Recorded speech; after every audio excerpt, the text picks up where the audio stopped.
Today we chat with Vonzy, an aspiring YouTuber and university student created positive and optimistic content with big and bold ideas around the motto of leaning into fear, to avoid regretting a life never truly lived. We discuss why now is the best time to look for those uncomfortable situations and what the compound effect of these decisions mean for your life. Here's what we talked about.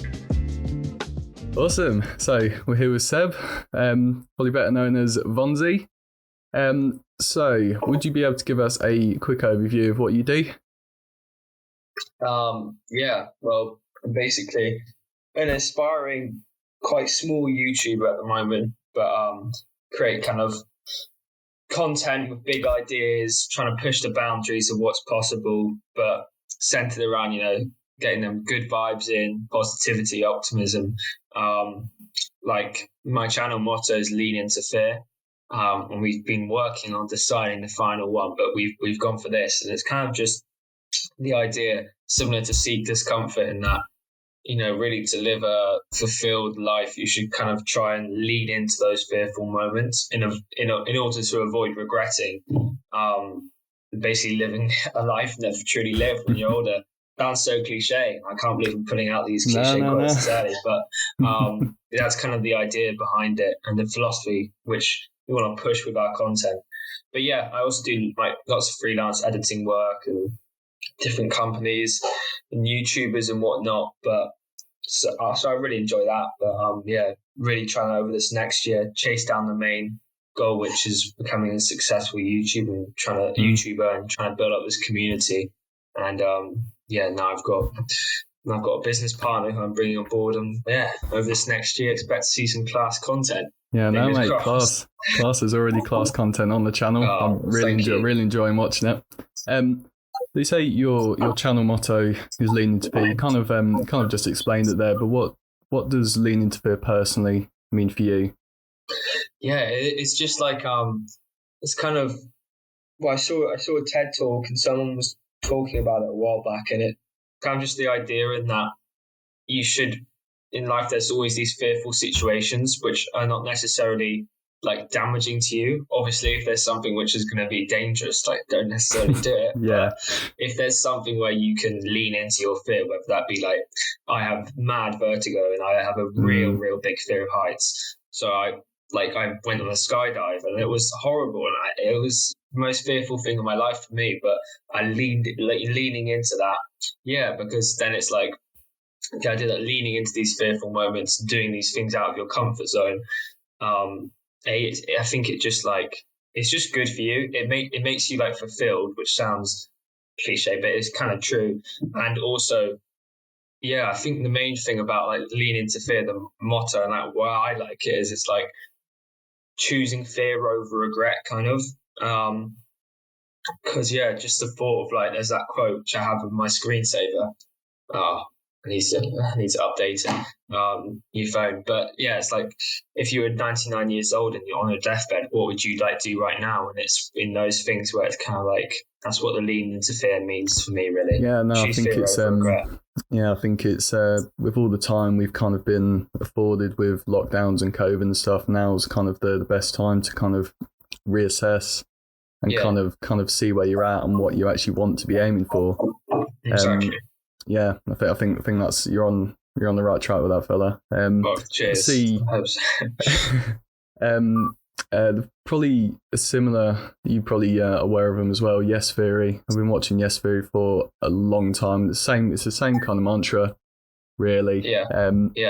Just lean into fear, and it's as soon as you get past the place of discomfort, it's kind of where your growth zone is.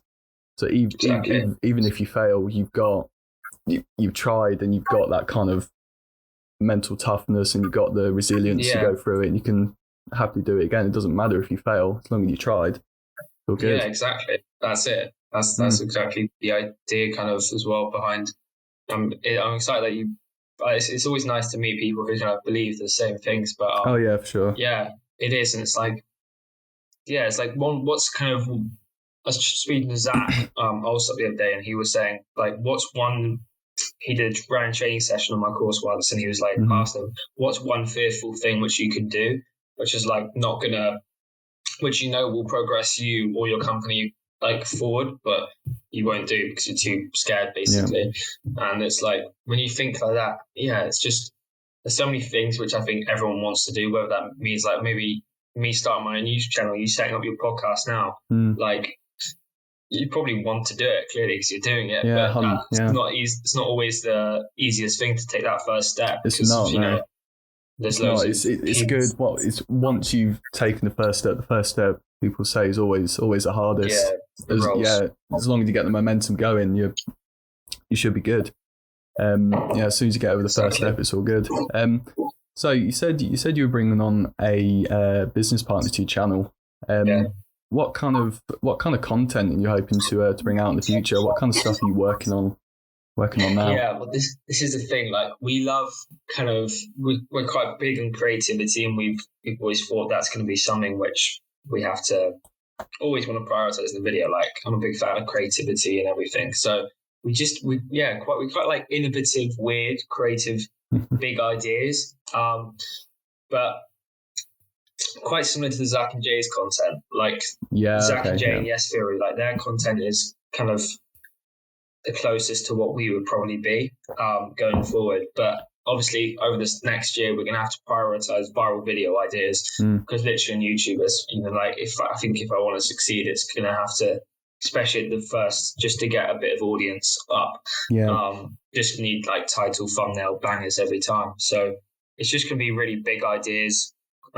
First year especially, it'll probably look quite similar to Airrack. I don't know if have you heard of him? I've heard of. I haven't watched his videos. He went from like 0 to 1 million over this last year. Oh wow. And we'll try to be. That's quite ambitious, but try to replicate something like that. So we got a video coming up. We're planning one where we're gonna ask millionaires to go fly on their private jets. We're gonna get a big sign right outside the airport. That's sick. We're gonna do one where we're gonna create like one of the world's biggest slip and slide. I'm not sure what the record is. We're gonna do it down this just massive fuck off big hill. So just kind of mad shit like that.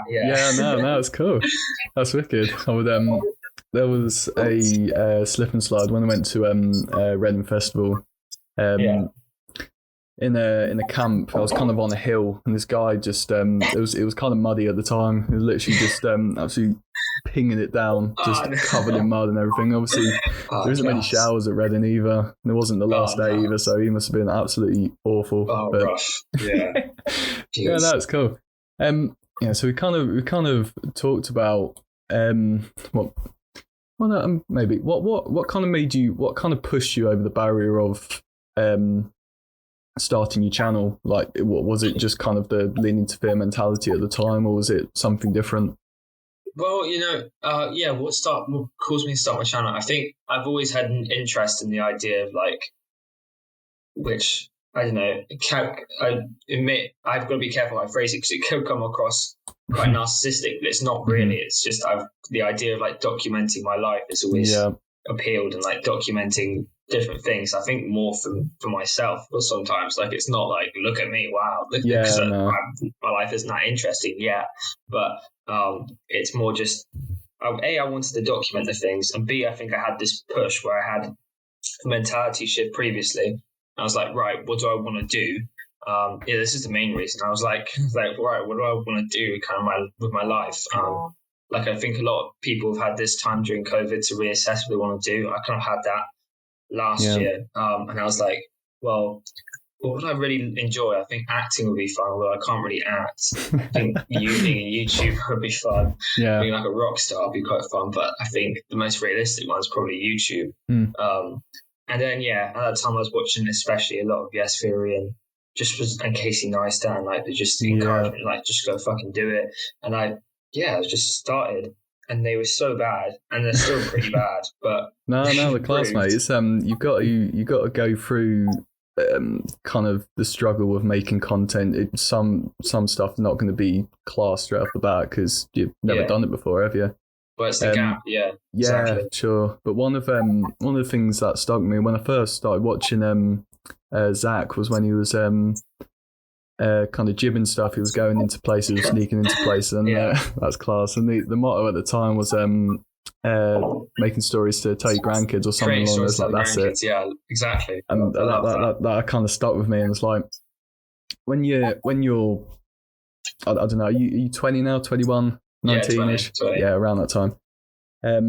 In a couple of years, when you can look back at that stuff and say, oh, that was absolutely mad time. I'm so glad you documented that stuff. It may feel uncomfortable at the time. Yeah. Like just kind of doing all that stuff, but in the future you're going to be like, oh, I'm so glad I recorded all that and everything.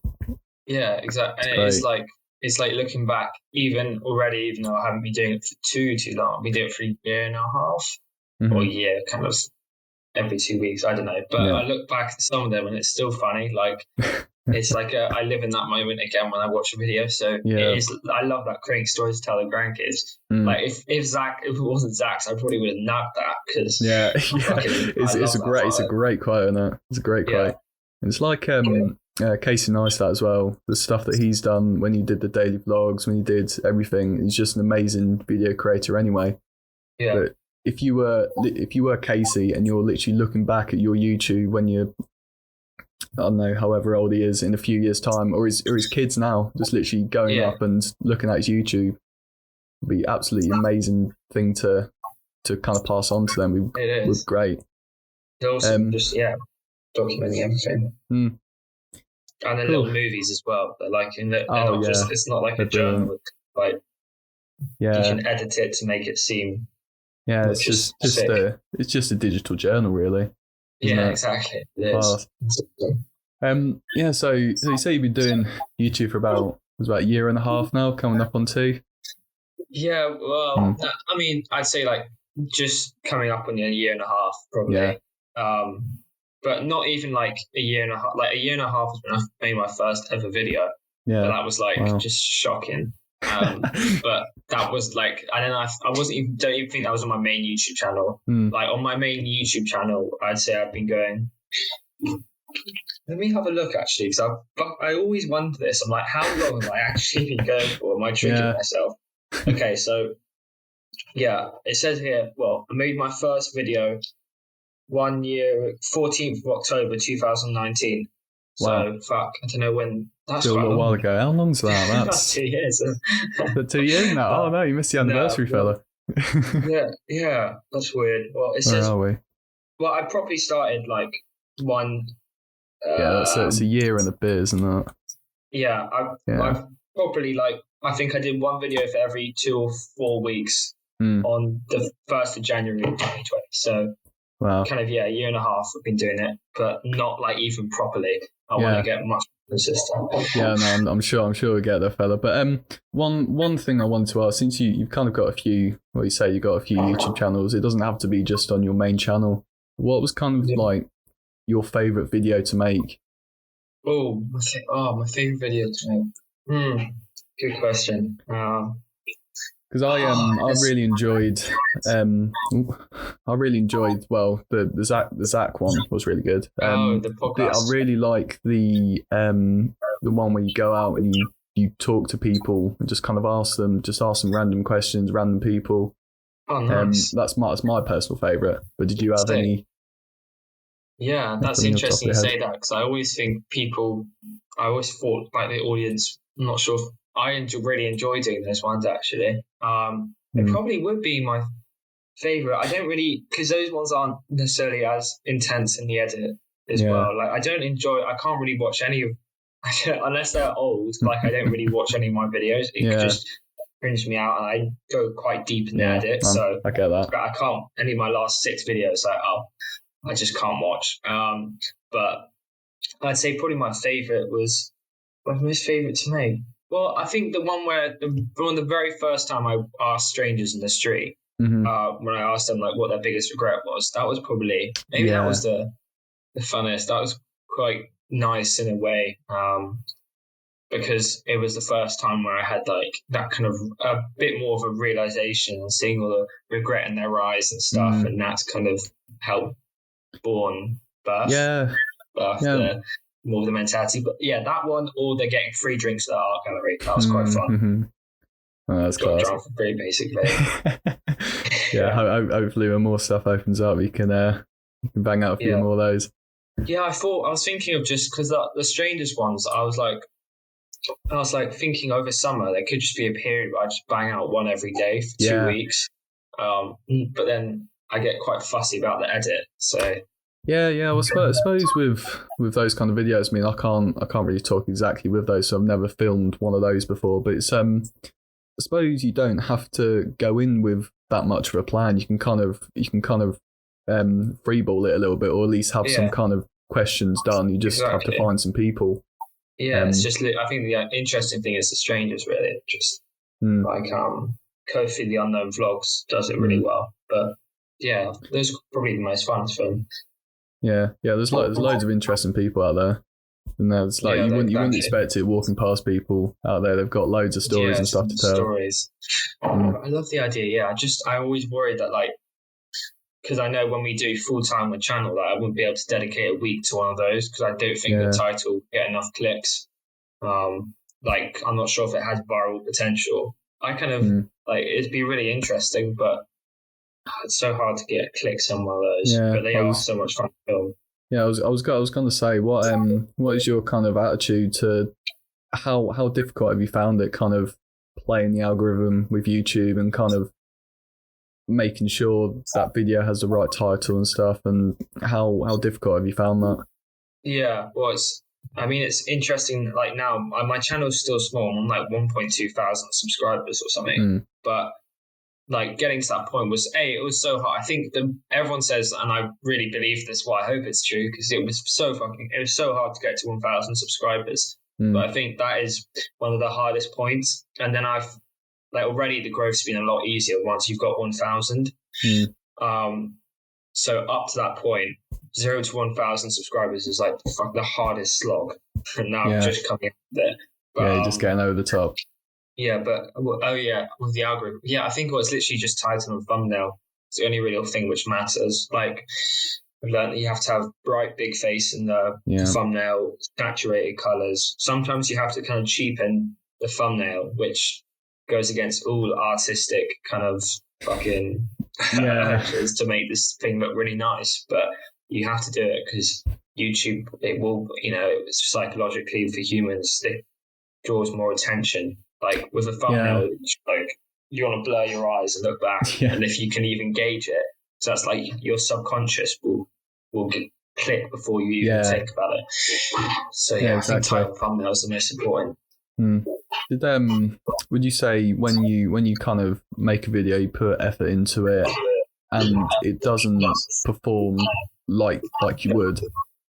What's your kind of thought process with that? Say you put out a video, it's not performing that great. Are you kind of hung up on that, or are you just kind of right, it's on to the next one now?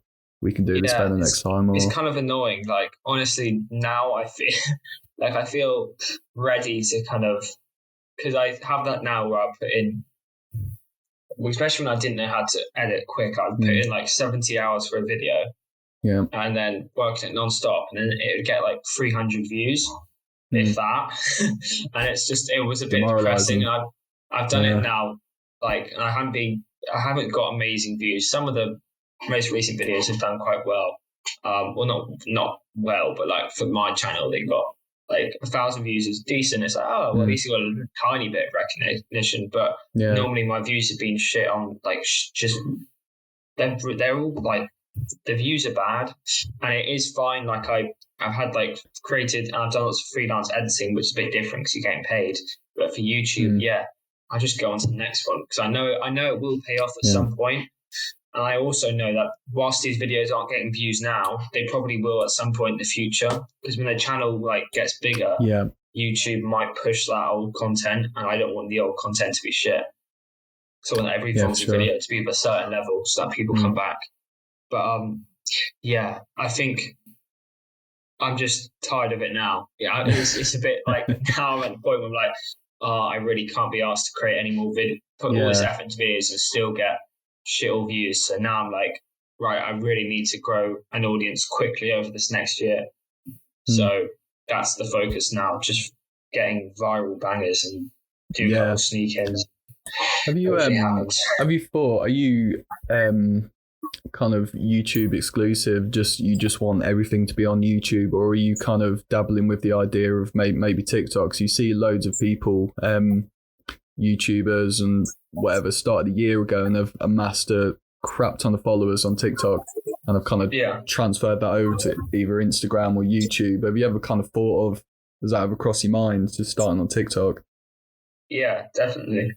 Like, TikTok's the most easy platform to blow up on. I'm not saying it's easy, but it's the easiest out of all of them. Yeah. So it's just been busy, stressed at the moment because, like, I bet. I'm trying to take some time off anyway from just creating videos for a little bit and editing. So I've been doing it so intensely this last year that I'm getting close to burnout. But when we go back, like when we properly start fully in September, we'll be creating some wild ones during summer. But in September, I'm definitely going to start TikTok because it's just way easier to get like a viral one. I managed to get like a small viral video, got a couple 100,000 views. Yeah. It was like a little edit I did a while back. But yeah, the way TikTok's, I'm definitely going to do it, especially TikTok, because I think it's pretty crucial for small creators.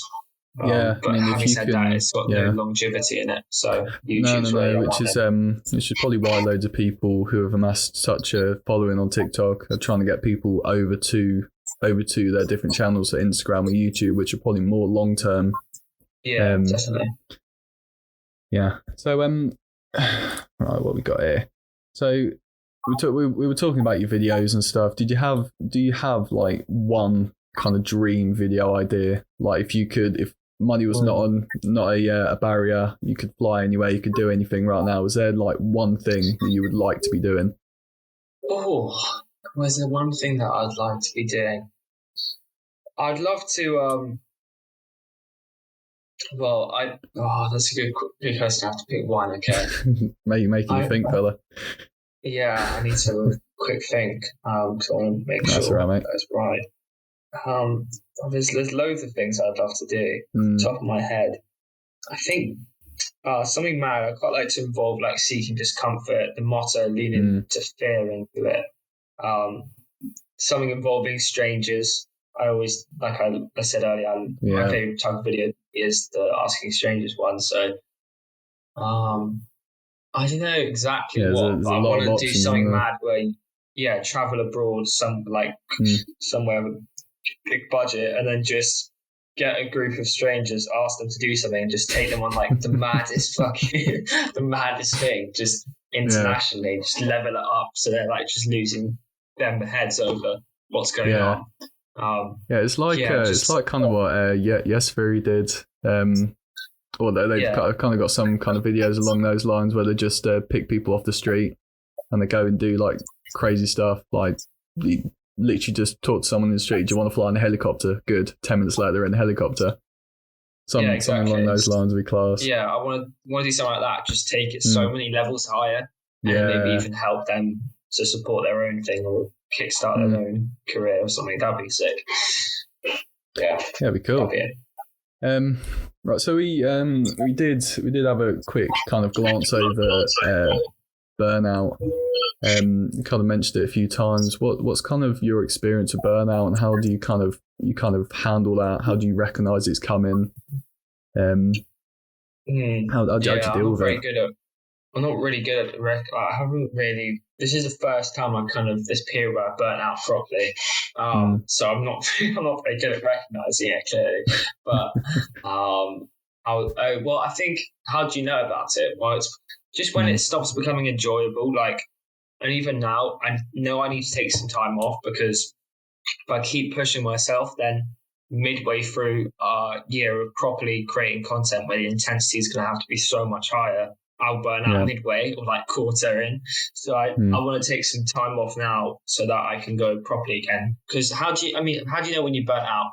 What's the difference? Like at the first, I remember when I was at the first starting, I took on a freelance project. I was like, oh, this is too much. And it was so out of my depth that I felt I was burnt out. But that wasn't really. I was just kind of being lazy, because it's quite easy to associate burnout with actual just like, oh, I can't be asked.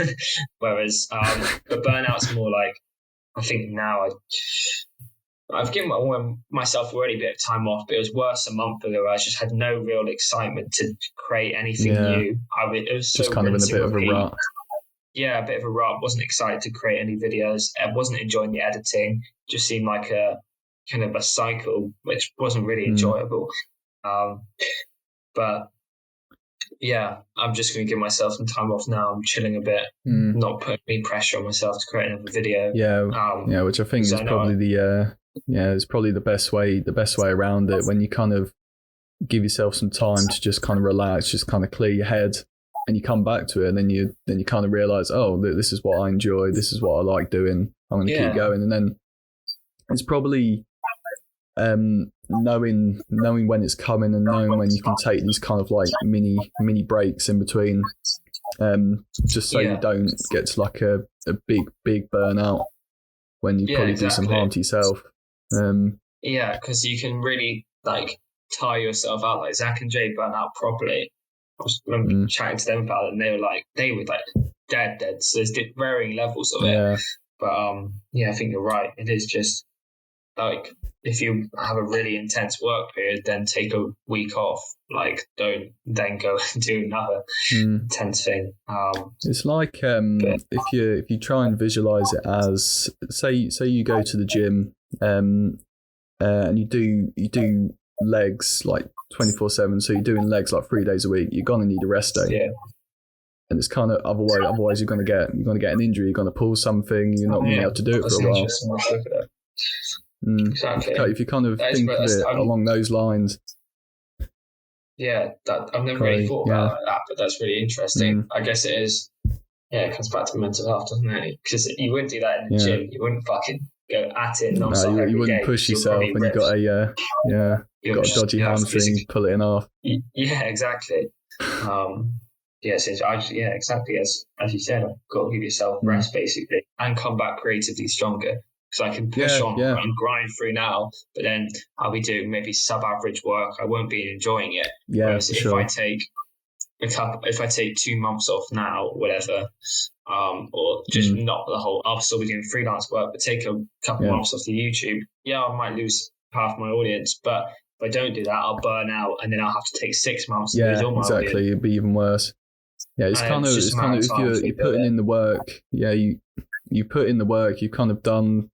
You've done the reps, and your muscles are going to get stronger. But it's at the point where you don't want to go over that, which you cause yourself an injury, then your muscles won't be as strong anymore.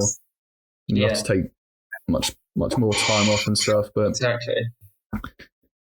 Yeah, it's a hard thing to manage. As soon as you kind of self-aware of yourself about it, because it's going to be different for everyone.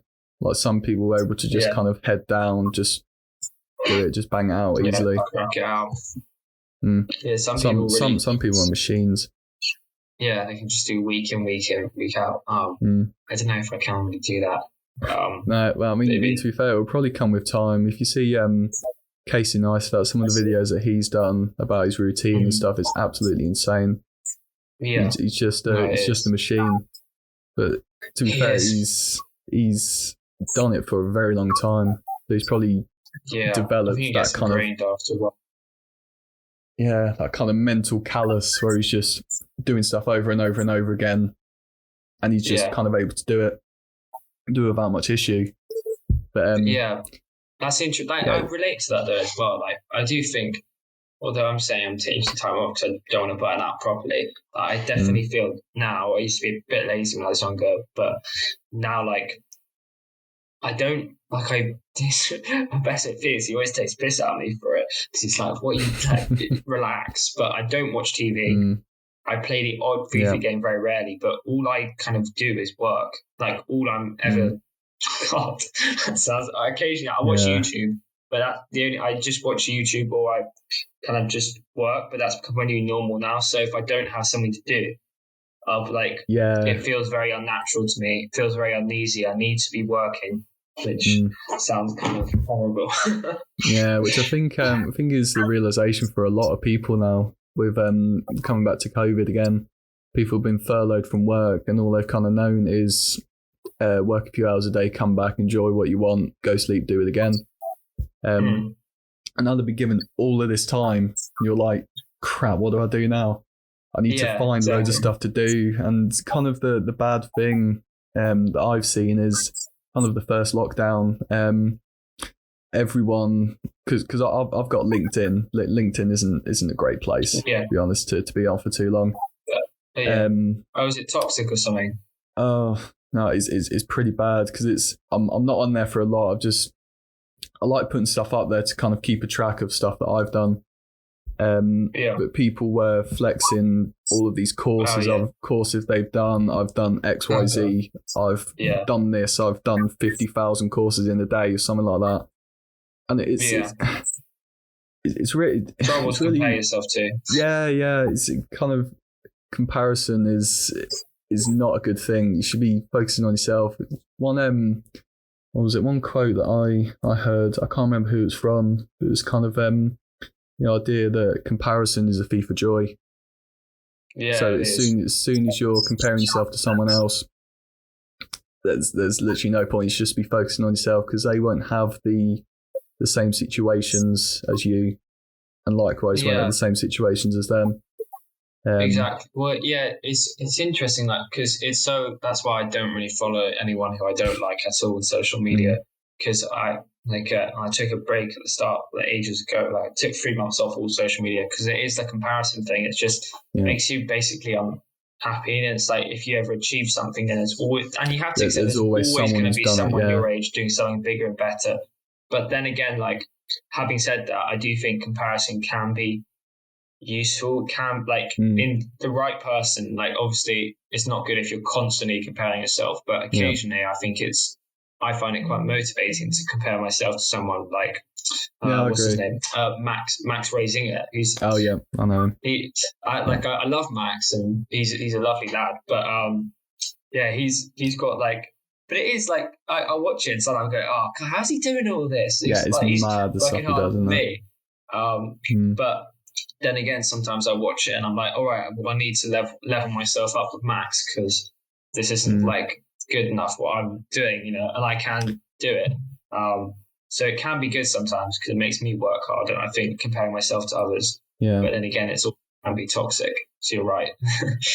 Yeah, it's kind of catching yourself when you're kind of in the process of comparing yourself, just kind of catching yourself thinking, oh, maybe I shouldn't be trying to get on his level. I should be focused on my own level first.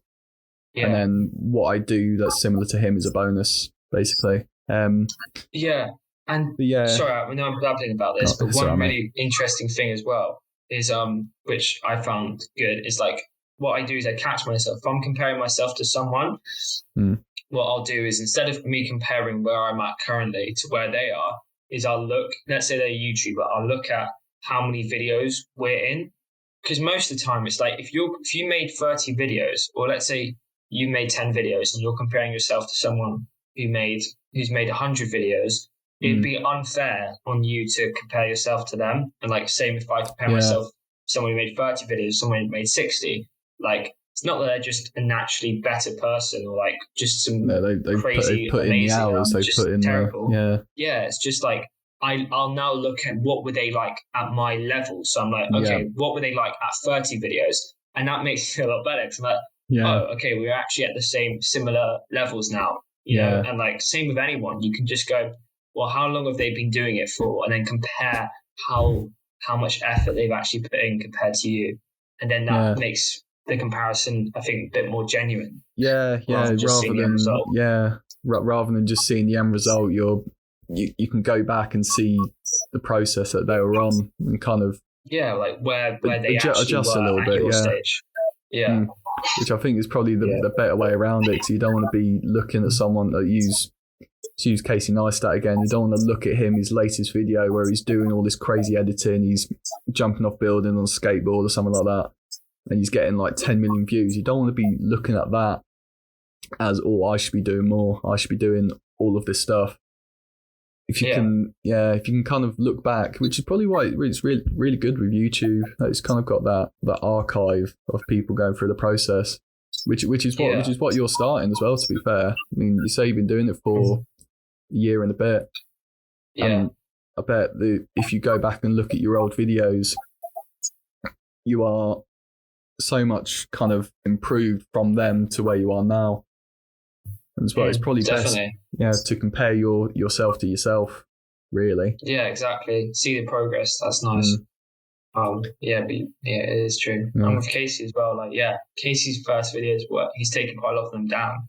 So I edited the series with Adobe when it had him in it. So I had to go through so much Casey footage. But yeah, his first videos weren't even that great. So no, that's cool. That was a good chat about that. So you're saying about editing as well. You say you didn't know how to edit before. I've watched a couple of your videos and I've just scrolled down to the comments. And there's always at least one or two comments just kind of saying how awesome your editing is, how exciting it is, and how much it added to the video. How did you kind of learn? How did you start? Literally just, I think over lockdown, kind of so when lockdown first happened, I just saw it as an opportunity, and I was like, right, I know I want to be a YouTuber. I know that if I want to be a YouTuber, I want to be like one of the best or create some of the best videos. So I need to learn how to edit well. So I just learned from free YouTube tutorials, literally. I don't think you need any fancy course or anything. There's so much great free stuff out there, which you can learn almost anything. I can send you some people if you. For sure. Maybe I haven't. Forgive me, but I haven't watched any of your videos yet. But that's all right. I haven't let any out at the minute, so it's probably fine. But yeah, I forgive you on that one. Oh, I'm gonna turn on my light again. Okay, mate. No worries. No, I just watched free YouTube tutorials and that's literally it. And I just kept creating. It's like the gap. There's a gap in your skill level. I'm still not good yet, but I'm getting there. And it's, I think the only way to get through that grueling gap of actually becoming good is just through creating videos. That's the only way to do it. There's no real cheat. Yeah, just kind of putting in the hours, putting in the work. Exactly. Yeah, it's cool. You're well, to be fair, you're well on your way, fella. I'm sure loads of other people agree with me there. You say as well. So you got your YouTube and you got your editing freelance. Did you kind of go out at the start saying I'm going to monetize this freelance thing, or you just kind of doing it and it kind of followed on? Well, I was doing it for a while, and then I was like, okay, well, I need to find a way. I actually did, because I worked in quite a few hospitality jobs. I hated it so much. And I was like, right, I don't want to do this. So when I did the editing, I was like, okay, I want to edit my own YouTube video as well. So that was probably the main reason to start. And I was like, holy shit, I actually need to I want to make enough money so I can fund like a year or half a year of content. So I went into it trying to monetize it. And it's so hard. And I looked at Fiverr and it was like, just some people charging so cheap. Yeah. But then I just I messaged like 10 or 20, or really every day I messaged like 10 people, but like quite a thoughtful message, like directors, filmmakers, editors, everything. Yeah. And then I got and celebrities just offering to do free editing work. I got no replies, and then I got one, and that kind of just led me on, and then gave me the kick I needed. That's class. All right, I guess. Yeah. That's cool. Right, so we kind of discussed some deep topics here. I want to know, since I kind of see you're a little bit of a football fan. Do you follow Fulham? Is it? You support? Yeah. Right. Okay. So shit. No, it's class, mate. It's class. I'm Man United myself, but nice. Yeah. Were you on the pitch then the other day? I wish I was, honestly. Yeah. I saw one thing though was that kind of positive that I took from that was because we were facing Liverpool, and if Liverpool won, that would basically hand the title to City on that day. I think. Nice. So I'm very happy that hasn't happened. Yeah. It's gonna happen soon, but I'd rather Man City win it on their own accord rather than United losing to Liverpool that then gives it to City.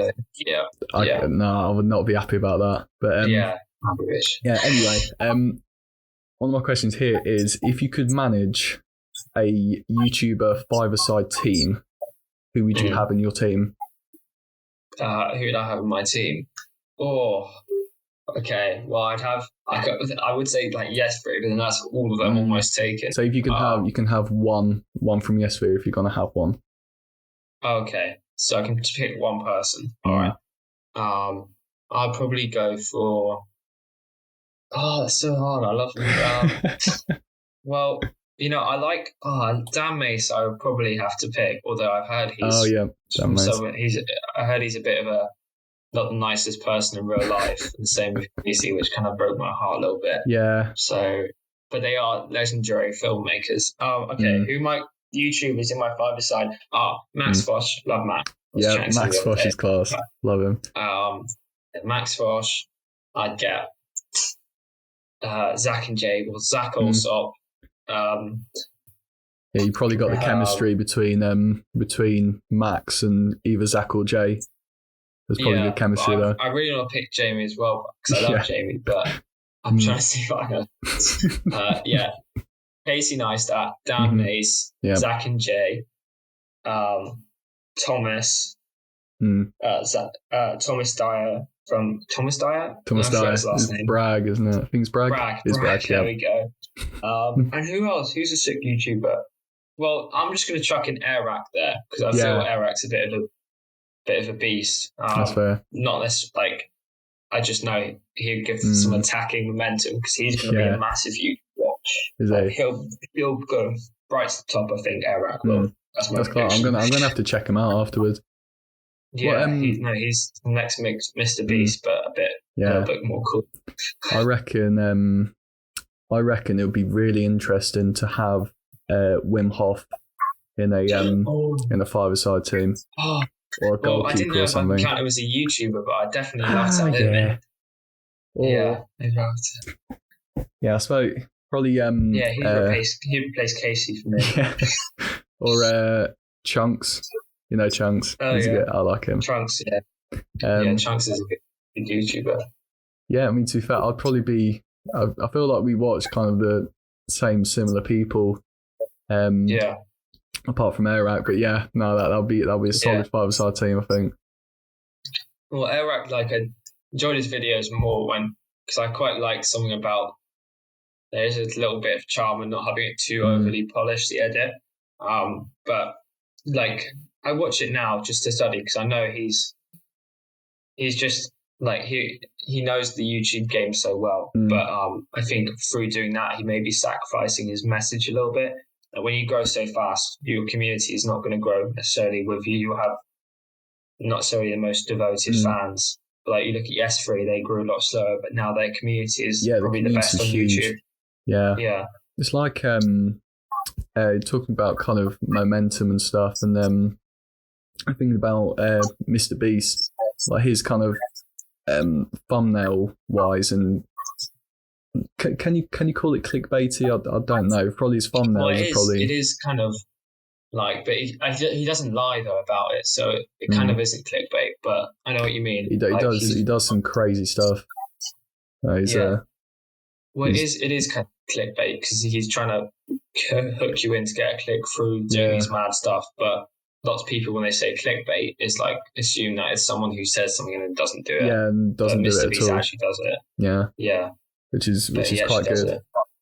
What's he on now? Some kind of silly amount for subscribers. Some how many subscribers? About 10 26 more? Million? No, wow. I think I'll have a look now. He might be on 10 mil. I would have thought it'd be maybe on these 20s by now. I don't ever watch the stuff. No, I don't. I just 61 million. Yeah. Wow. Yeah. Wow. Yeah, he grows rapid. His thumbnails are mad. I look at his thumbnails to learn from them because he's the best YouTuber.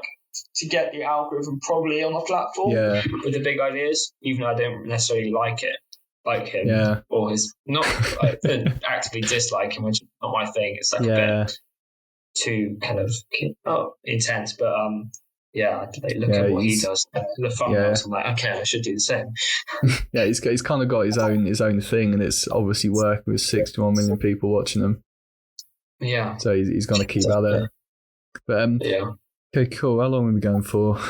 45 minutes. I've got a couple more questions here, then we kind of wrap up at the end.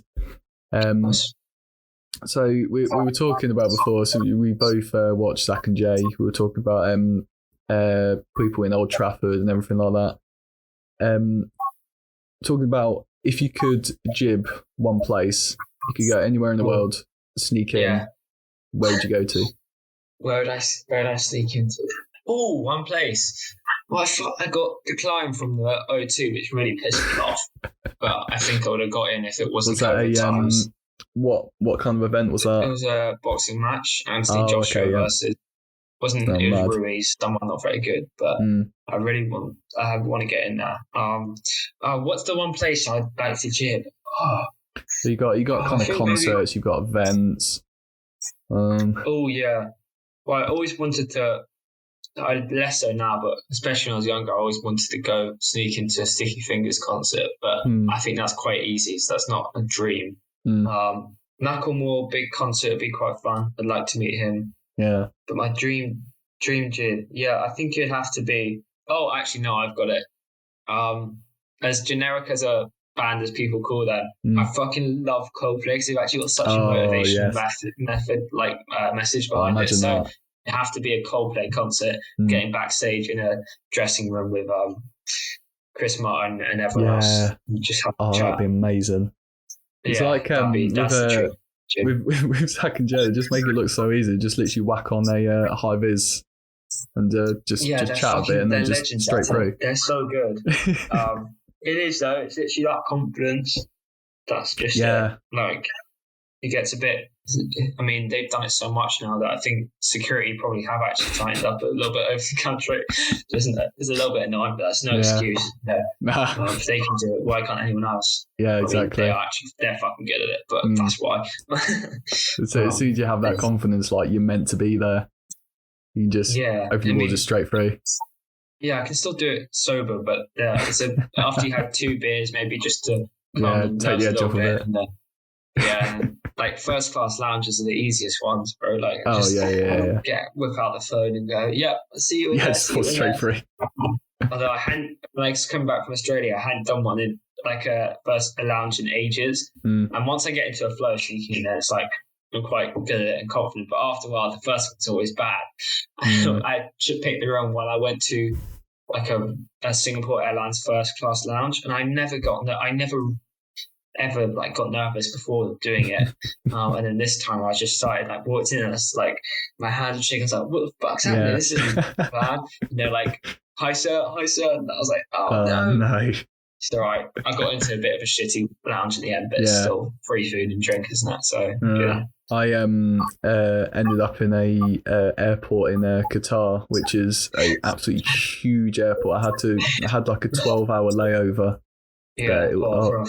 To be fair, the airport was fine. There's so many shops and stuff there. But I was thinking about getting into one of the lounges, but they had a concierge there, and you had to go up an escalator to get there. So you had to get through them. They had to scan your ticket, and you had to go up and go through. But it didn't work. It would have been absolutely amazing. But yeah, the escalator ones, that's the one I tried with Singapore Airlines. And they're a bit harder because just having that escalator makes it a bit more obvious, especially for the only person. The ones where they just have a standard concierge desk, they're fine. You just walk. Walk straight through.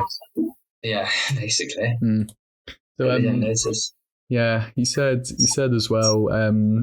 You travel. You said about Australia. How important do you think just kind of getting out of your comfort zone and traveling? How important was that for you? How much stuff kind of did you learn from that? Yeah, I think it was really important. So I would have liked to go for a bit longer, but I still went for a good 3 months or something. But it's really good. I did the skydive over in New Zealand. I was probably out of my comfort zone, even I did a bit of solo traveling at the end of Australia. That was definitely out of my comfort zone. Yeah. But now I know I just kind of know when there's situations like that it'll be good for me most of the time. So even though I'm not necessarily enjoying it, it's kind of comforting to know that this is a good thing to do. 100%. Yeah, so it was definitely important. Gives you a bit more confidence traveling around as well. Just you have to go up and say hello to everyone in the hostel, kind of. Otherwise, you might not really make any friends. So it just gets you like go, which is good, I think. Yeah, which is a really good thing to have. Kind of at least you said about a gap year as well. I would say I learned a lot more on my gap year traveling around and doing stuff than I have in a couple of years of high school. Yeah, definitely. Literally, as soon as you're kind of out of that comfort zone and you have to actually converse with people who might not actually speak your language. Yeah. It's great as well. You learn a lot more about yourself and what you kind of definitely. Yeah, it's so great getting out of comfort zone. Just implore loads more people to do it. Yeah, I think everyone. I've never met anyone who's had anything bad like happen by getting out there, or like I don't think it's a negative thing at all. It's always positive, kind of getting out of your comfort zone. Yeah, definitely. Yeah, okay. It's a cliche like find yourself when you travel, but it is true. we love cliches. I think that's number 3. That one. Yeah, that's a good one. Yeah, cool. So we also talked about you were asking people, strangers, what the key to happiness was, or some stuff along those lines. Yeah. Briefly, what do you personally think the key to happiness is? Oh, it's a very deep question. No, yeah, it's all good. I like questions like that. What do I think the key to happiness is? Well, I think I was thinking about this the other day. There's definitely a lot of happiness which can come, or like fulfillment which can come from like good.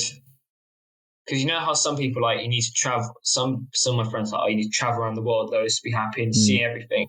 It's like, well, a lot of the time there's actually a lot of happiness, I think, which can come from getting to know one person really well or something. Like there's a happiness and fulfillment which can come from, like, I think family is quite important, having great friends, but mostly I think to be fulfilled and happy in life, you need to, step one is like find out what you want to do, what do you enjoy doing the most, like what's your passion, maybe you have passions, and then pick the best one, or like pick one of them and then just do that.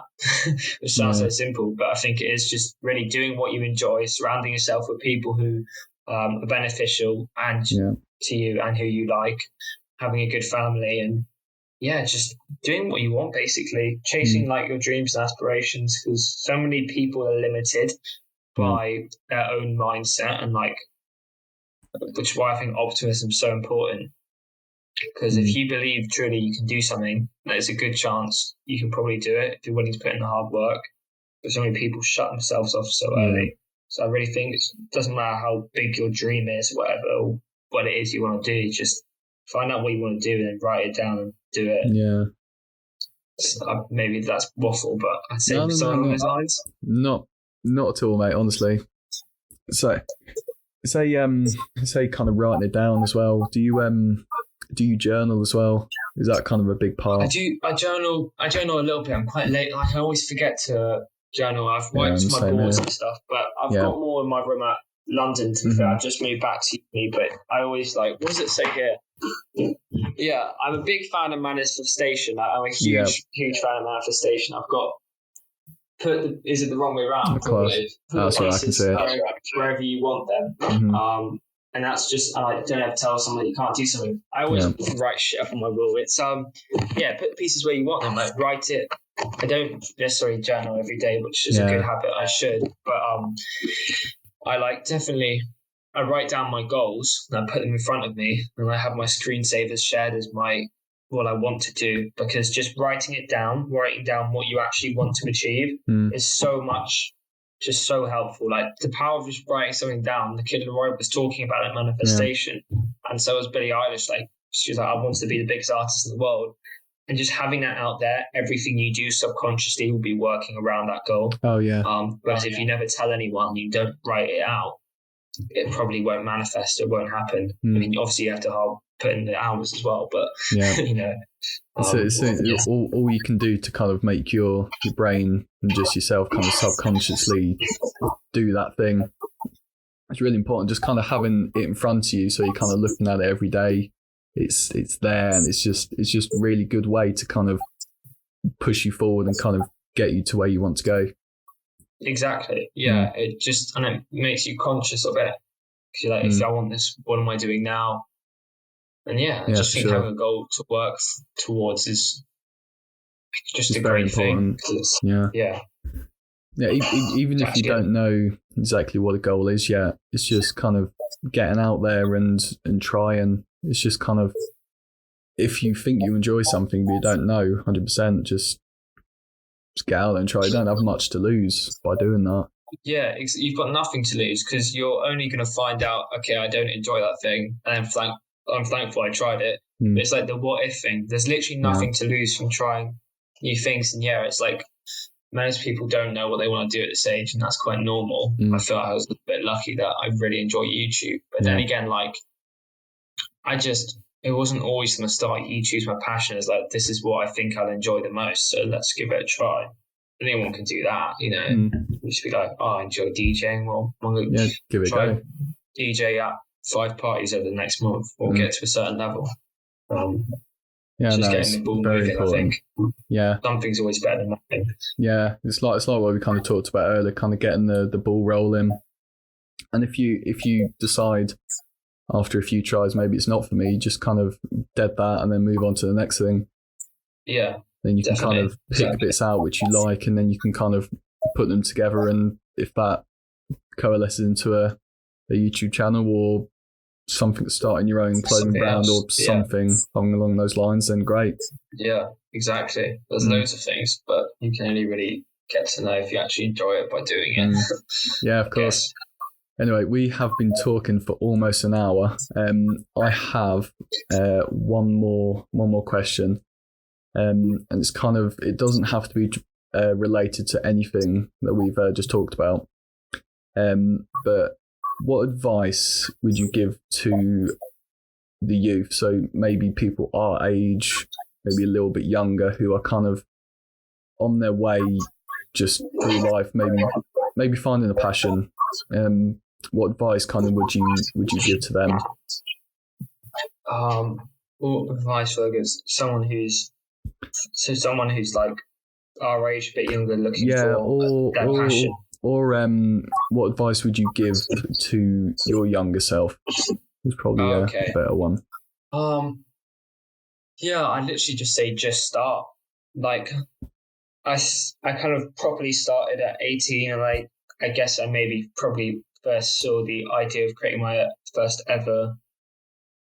Yeah, I just wish I started earlier, because time is, I realise now, like, if I was to start this at 15, I could have already had 1 million subscribers by now or something.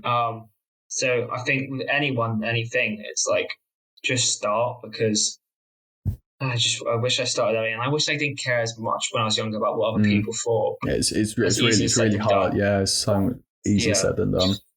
But now I don't really. So I think it is a process where you definitely get there. But